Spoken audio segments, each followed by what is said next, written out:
سے تباہ و برباد کر کے رکھ دیا۔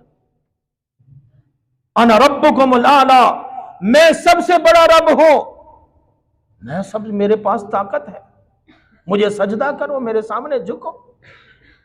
اللہ نے فرمایا کہ مجھے یہ چیز پسند نہیں ہے۔ اللہ نے پھر فرعون اور اس کے لشکر کو کس کے اندر تباہ و برباد کیا؟ پانی کے اندر غرق کر کے۔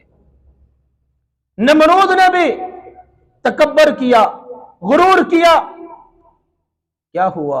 وہ تو ایسا مغرور انسان تھا کہ اس نے ہر شہر، ہر بستی، ہر علاقے کی انٹری میں اپنی شکل کے بت بٹھائے ہوئے تھے کہ جو بھی یہاں انٹر ہوگا، داخل ہوگا بستی کے اندر، گاؤں کے اندر، شہر کے اندر، وہ پہلے مجھے سجدہ کرے گا پھر داخل ہوگا، اور جو سجدہ نہیں کرتا تھا اس کو ابلتے ہوئے تیل کے اندر ڈال دیتا تھا۔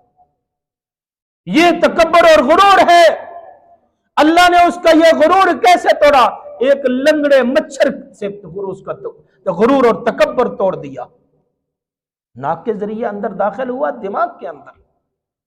اللہ نے اسی اپنے بندوں سے اس کے سر پر جوتے پڑوائے۔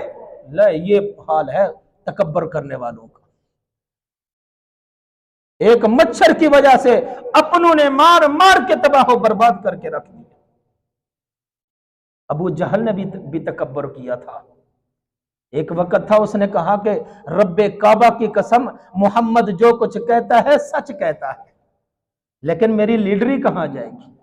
میری سرداری کہاں جائے گی؟ میرا مال، میری دولت کہاں جائے گی؟